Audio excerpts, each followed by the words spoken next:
শীতের সিজন মানেই খেজুরের রস খাওয়া। শীতে কাঁপতে কাঁপতে খেজুরের রস খাওয়ার মজাটাই আলাদা। সবাই মিলে হই হুল্লোড় করতে করতে রস খাইতে যাওয়ার আনন্দটাই অন্যরকম। গাছিরা গাছ থেকে টাটকা রস পেড়ে এনেই বিক্রি করে থাকেন। আসসালামু আলাইকুম, সবাই কেমন আছেন? আশা করি সবাই অনেক ভালো আছেন।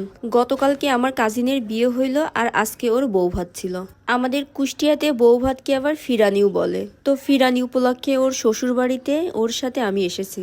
ওর শ্বশুর বাড়ি কলাবাড়িয়াতে সুগার মিলের দিকে, আর এই সাইডটাতে অনেক খেজুরের গাছ আছে। তো মা ওই বাড়ি আসার পর আমরা সবাই ডিসিশন নিলাম যে আমরা সবাই মিলে খেজুরের রস খাইতে যাব। তো এই জন্য সবাই মিলে চলে গিয়েছিলাম সুগার মিলের পিছনের সাইডটাতে, যদিও রাস্তাটা একটু নির্জন। এই যে ফাইনালি রসের জায়গাটাতে চলে আসছি।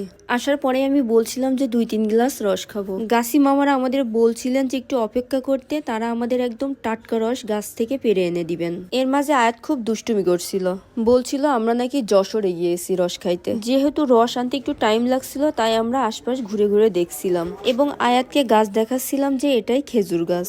খেজুর গাছের পাশেই ছিল গুড় বানানোর বড় বড় কয়েকটা চুলা।